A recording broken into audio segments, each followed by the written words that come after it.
next tip for Technical Tip Tuesday this month, our friends at AG Pro Training are sponsoring all month long. Our special guest is Alexandra Gualtieri, and she is the owner of AG Pro Training. Welcome back, Alexandra. Thank you so much for having me. Excited to be here. Yes, thank you for coming back on. We tackled so much in episode one. Episode two, I'm excited about too because we're talking about overcoming common training challenges and barriers. Seems a little vague, but I think that that's something that we face every day and every business faces it, regardless of what their plan looks like. So in episode one, we talked about having a roadmap and a plan. So now let's dive into, why do some restoration training programs fail? And I think it's the plan, not necessarily the specific training.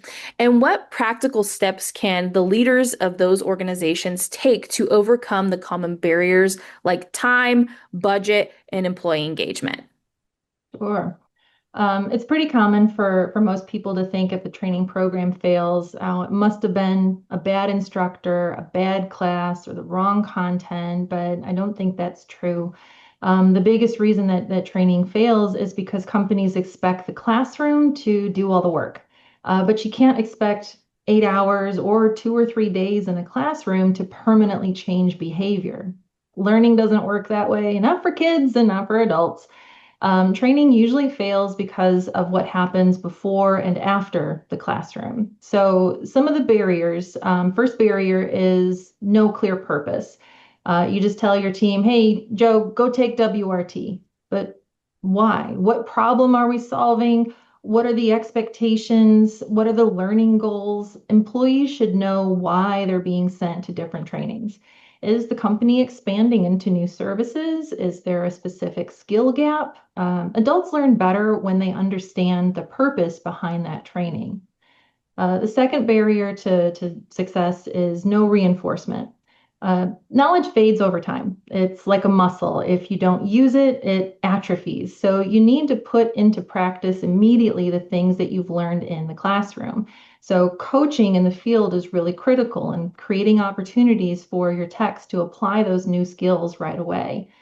Training is an event. Learning is a process. Mhm. The third barrier to training success is unfortunately company culture. Every company has a guy, sometimes a few guys who say, well, this is the way we've always done it. Experienced techs who resist change or dismiss new ideas. And for success, company leaders need to model learning and curiosity and create a safe place for people to ask questions and learn and grow.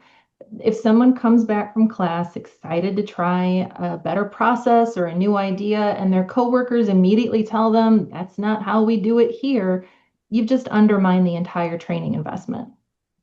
Another barrier we see is no accountability or follow up, no discussion, no observation, no feedback, no measurement. You send someone to class, you spend hundreds or thousands of dollars and then never ask them what they learned or see how they apply it. You wouldn't do that with a piece of equipment, right? You wouldn't spend $500 or $2,500 on a new machine and then not ask how it's going to help the business. But it happens all the time with training. So the best thing is when your people get back from training is ask them, what did you learn? What was surprising? What are one or two ideas you can put into action today? Or what do you still have questions on? Another barrier we see is that everyone learns differently. Adults learn differently, kids learn differently. So have discussions ahead of time with your technicians to find out how they learn best. Some people need hands-on training, others do just fine on a live stream class. We've got, instructors are fantastic at keeping the class engaged. Some students can absorb information in the classroom really well, and others need to see it and practice it and repeat it several times before it really sticks. So companies should recognize that one size fits all training doesn't always produce one size fits all results. Mhm. So the key takeaway really is that most training programs don't fail because of the instructor or the curriculum. They fail because companies treat training as a one-time event instead of an ongoing process. So when leaders provide purpose before training and reinforcement afterward and accountability along the way, that's when learning really sticks. Yeah, no, I would agree 100%. We all learn differently. And in this industry, to your point, some people can definitely go in, sit in a live stream class or just sit in a class in general and walk away and say, okay, I know how to do this now. When others need that repetition, to your point, muscle memory is a really big thing. And of course, we do have those people that always say, hey, we've done it for this long and this is the way that it's going to be. But we've evolved as an industry and we will continue to evolve. And so will the way we learn, right? I mean, live stream has been a godsend for those who can't really take the time to travel, but those who do need the hands-on interaction, okay, if they attend a live stream, what part didn't they understand? Maybe that means you have to stay a little after, your regular shift to do the hands-on portion of things and ask those questions. I also think too, test taking is a big thing. So many people understand the curriculum and the information, but when they get to a test, they have test anxiety, right? And so, to your point, it's not the instructor, it's not the curriculum, it's just the way that we as adults absorb things. And honestly, a lot of people are best learning in the field because of our manual work that we do every single day. So, I think it's really important to kind of just sit back and understand, have those objectives as why you're sending somebody to a training.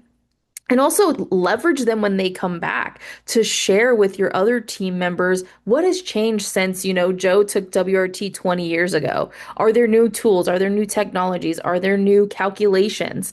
There's so many things that you could actually leverage somebody coming back from a training to also inform and train your other staff. And I think that's a big miss in this industry. So I really appreciate you kind of bringing all this in because training is at the center of what we do day in and day out because of the manual skill set that we have to have. Well, Alexandra, another great week. I don't know how we're going to top next week, but for all of you watching, thank you for tuning in to this week's tip. We'll see you next week. Take care.